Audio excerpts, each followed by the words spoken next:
Śnieg odpuścił. Coraz częściej wychodzi słońce. Robi się coraz cieplej, choć zima nie powiedziała jeszcze ostatniego słowa. Nadeszło przedwiośnie. Noce bywają jeszcze mroźne, potrafi także sypnąć śnieg. Na niewielkich zbiornikach ostał się jeszcze lód.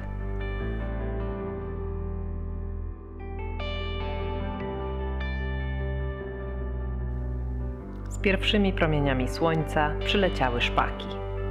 Te towarzyskie ptaki spotkamy u nas również podczas ciepłych zim. Jednak ostatnie śniegi i mrozy skłoniły je do poszukania cieplejszych rejonów. Żerujące pośród niskiej trawy stada uzupełniają zimowe ubytki masy ciała. Wygrzewają się w pierwszych promieniach wiosennego słońca.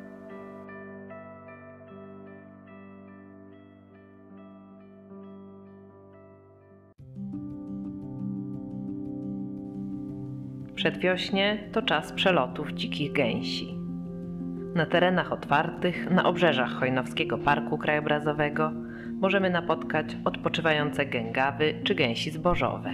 Te drugie czeka jeszcze daleka droga na północny wschód Europy, w rejony tundry i tajgi, gdzie gniazdują. Na naszych polach i łąkach muszą odpocząć, zregenerować mięśnie i uzupełnić nadszarpnięte zimą zapasy tłuszczu.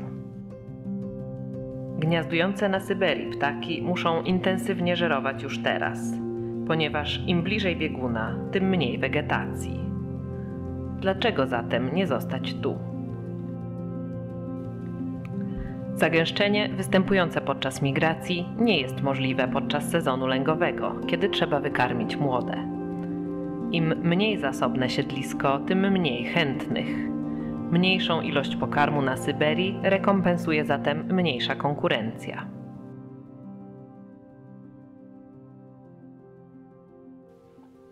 Zachęcone stopniałym śniegiem na pola uprawne przyleciały także stada krzyżówek.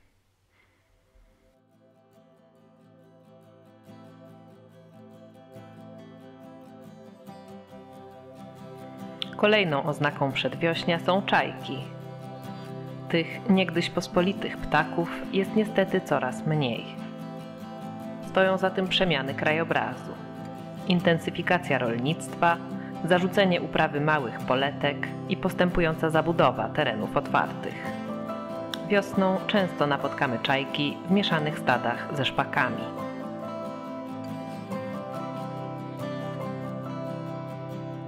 Część czajek zostanie w Chojnowskim Parku Krajobrazowym, lecz większość odleci gniazdować w żyznych dolinach rzecznych – Bugu, Narwi czy Biebrzy. Choć są typowym ptakiem łąk, spotkamy je także gniazdujące na polach uprawnych. Pokazując rude pod ogonie, wydziobują z ziemi dżdżownice i owady. Tak nielubiane przez nas owady są ważnym ogniwem łańcucha pokarmowego.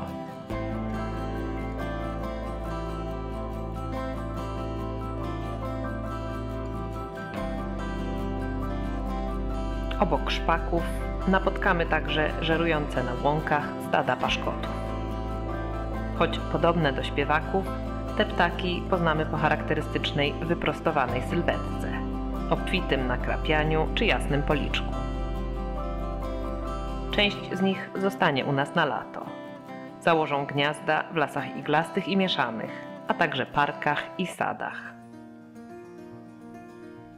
Wczesny marzec to także powroty żurawi.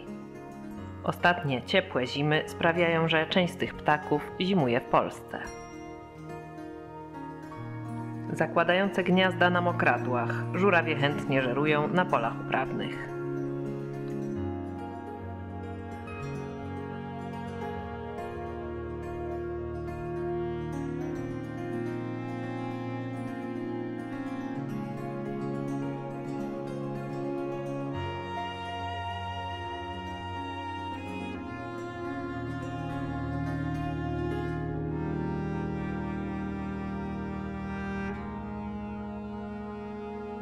Wczesną wiosną możemy obserwować ich zachowania godowe oraz słuchać głosu zwanego klangorem.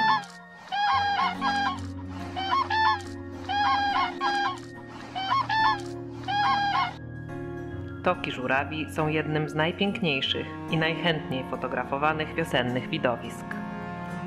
Te pełne gracji ptaki pozostają sobie wierne na całe życie, a wykonywany nie tylko podczas godów taniec służy umocnieniu więzi.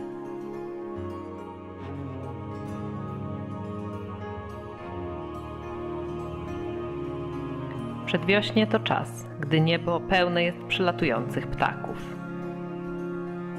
Klucze łabędzi, gęsi, żurawi czy kormoranów, a także migrujące ptaki drapieżne, wróblowe czy śpiewające już skowronki, to wszystko jest na wyciągnięcie lornetki.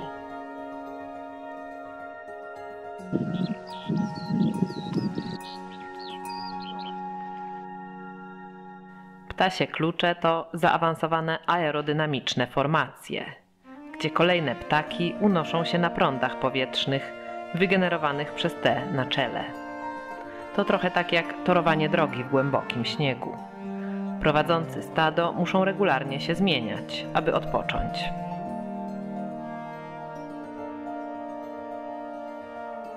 Przedwiośnie to także przelot gniazdujących w Skandynawii siewek złotych.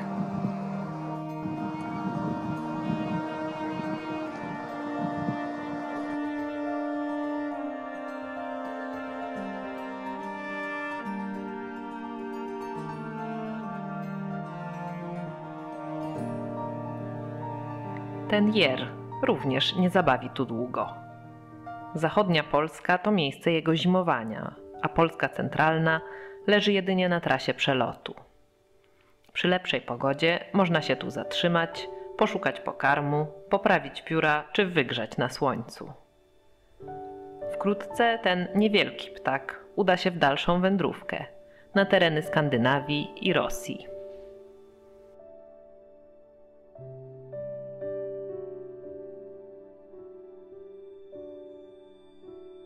Różne gatunki charakteryzują różnorodne strategie migracji czy zimowania.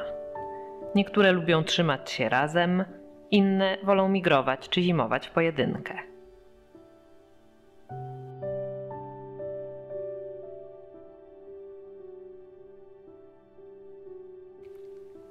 Te grubodzioby poruszają się jeszcze w zimowym stadzie. Choć zimą stado oznacza ciepło, bezpieczeństwo i większą łatwość znalezienia pokarmu, wiosną takie nawet wewnątrzgatunkowe wsparcie nie ma racji bytu. Wkrótce ptaki przystąpią do zajmowania terytoriów i do lęgów. Lepsze terytorium to większa szansa na wykarmienie potomstwa. Panuje zatem zasada: kto pierwszy, ten lepszy.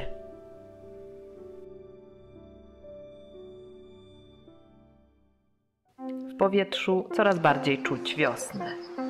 Rośliny produkują spragniony słońca chlorofil. Kwitną wierzby, leszczyny i olsze.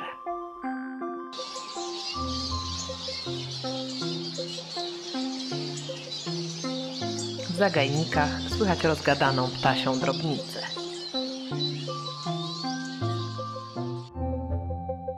Śpiewające, poruszające się w parach sikorki szukają już miejsc na gniazda.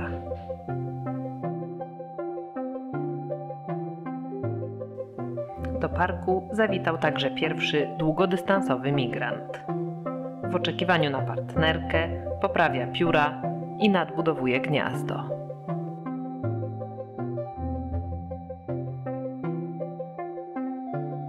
Przed nimi wszystkimi ten najważniejszy i najbardziej wymagający czas.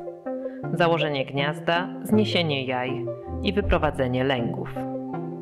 Wszystkiemu przyświeca jeden cel: przekazanie własnych genów i zapewnienie przetrwania gatunku.